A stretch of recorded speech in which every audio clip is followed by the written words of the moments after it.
नमस्कार दोस्तों, आप देख रहे हैं जागरण जोश और मैं हूं आपके साथ सिमरन राजपाल। अगर आप अगले कुछ महीनों में नया स्मार्टफोन खरीदने की सोच रहे हैं तो आपको उसमें सरकार का एक cyber security app pre installed मिलेगा। टेलीकॉम मिनिस्ट्री ने एप्पल, सैमसंग, जाओमी समेत हर स्मार्टफोन निर्माता यानी कि मैन्युफैक्चरर को संचार साथी ऐप प्री इंस्टॉल करने का निर्देश यानी कि डायरेक्टिव जारी किया है। कंपनीज को इस नियम का पालन करने के लिए 90 दिन का समय दिया गया है। शुरुआत में ये ऑर्डर विवादित इसलिए बन गया था क्योंकि इसमें यह निर्देश था कि यूजर्स इस ऐप को हटा या डिसेबल नहीं कर पाएंगे। लेकिन ये कानून लाया क्यों गया है और इस ऐप में ऐसा क्या है जो इसे इतना जरूरी बनाता है? संचार साथी डिपार्टमेंट ऑफ टेलीकम्युनिकेशंस यानी कि DOT द्वारा डेवलप किया गया एक सिक्योरिटी और अवेयरनेस प्लेटफॉर्म है। ये ऐप और वेब पोर्टल दोनों के रूप में उपलब्ध है। इसका मुख्य उद्देश्य यानी कि जो मेन पर्पस है वो है मोबाइल यूजर्स को उनकी डिजिटल आइडेंटिटी मैनेज करना, संदिग्ध गतिविधि यानी कि सस्पिशियस एक्टिविटी रिपोर्ट करने और डिवाइस को सुरक्षित रखने में मदद करना। ये एक सेल्फ सर्विस और अवेयरनेस सिस्टम की तरह काम करता है। संचार साथी का सबसे खास फीचर है चक्षु। ये फीचर यूजर्स को संदिग्ध कॉल्स, SMS और WhatsApp मैसेजेस को रिपोर्ट करने की सुविधा देता है, जैसे fake KYC alerts, impersonation scams या फिशिंग लिंक्स। ये अथॉरिटीज को फ्रॉड पैटर्न स्पॉट करने में मदद करता है। लेकिन ध्यान रहे, वास्तविक वित्तीय धोखाधड़ी यानी कि एक्चुअल फाइनेंशियल फ्रॉड के लिए आपको 1930 या cybercrime.gov.in पर जाकर ही रिपोर्ट करना होगा। अनवांटेड कमर्शियल कॉल्स और मैसेजेस यानी कि स्पैम को रिपोर्ट करने की सुविधा भी इसमें है, जो ट्राई रूल्स का उल्लंघन करते हैं।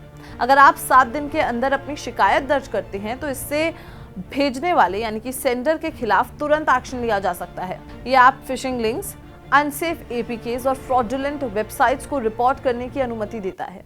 इससे अथॉरिटीज को साइबर थ्रेट्स का पता चलता है और वो तुरंत एक्शन लेकर उन्हें ब्लॉक कर सकते हैं।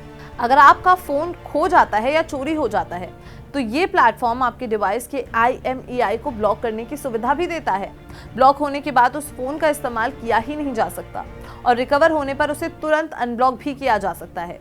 पिछले सालों में रिपोर्ट्स के मुताबिक इस सिस्टम ने 7 लाख से ज्यादा चोरी या खोए हुए फोन को रिकवर करने में मदद की है। ये एक बहुत जरूरी फीचर है।